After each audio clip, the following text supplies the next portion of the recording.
പ്പെട്ടിരിക്കുന്നു എന്നുള്ളതാണ് ഏറ്റവും പ്രധാനപ്പെട്ട ആർഗ്യുമെന്റ്. ആ ആർഗ്യുമെന്റിനെ ശരിവെക്കുന്ന ചോദ്യങ്ങളല്ലേ സുപ്രീം കോടതി ചോദിച്ചത്? അതുകൊണ്ടല്ലേ പറഞ്ഞത് കേന്ദ്ര വഖഫ് കൗൺസിലിലേക്കോ സ്റ്റേറ്റിന്റെ വഖഫ് ബോർഡിലേക്കോ ഒരു നിയമനവും നിലവിലെ നിയമ ഭേദഗതി പ്രകാരം മെയ് 5-ാം തീയതി വരെ നടത്താൻ പാടില്ല.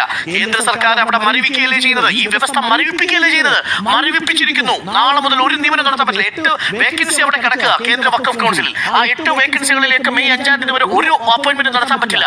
എന്താണെന്നറിയാമോ? ഞാൻ ആ വഖഫ് കൗൺസിലിന്റെ മൊത്തമുള്ള അംഗസംഖ്യ ഒന്ന് പരിശോധിച്ചു. 22 പേരാണ് കേന്ദ്ര വഖഫ് കൗൺസിൽ ഉള്ളത്. ആ 22 പേരിൽ 2 പേര് എക്സ് ഓഫീഷ്യോ അംഗങ്ങളാണ്. അതിലൊന്ന് ന്യൂനപക്ഷ ക്ഷേമകാര്യ വകുപ്പ് മന്ത്രി കിരൺ റിജിജുവാണ്. മറ്റൊന്ന് വഖഫിന്റെ ചുമതലയുള്ള ജോയിന്റ് സെക്രട്ടറി അല്ലെങ്കിൽ അഡീഷണൽ സെക്രട്ടറിയാണ്. ഇവർ 2 പേരും മുസ്ലിങ്ങളാകണമെന്നൊരു നിർബന്ധവുമില്ല. അവർ എക്സ് ഓഫീഷ്യോ അംഗങ്ങളാണ്. 1995-ലെ വഖഫ് നിയമം പറയുന്നത് എന്താണെന്നറിയാമോ സുജിയ? എല്ലാ വഖഫ് കൗൺസിൽ അംഗങ്ങളും മുസ്ലിങ്ങളായിരിക്കണം എന്നുള്ളതാണ്.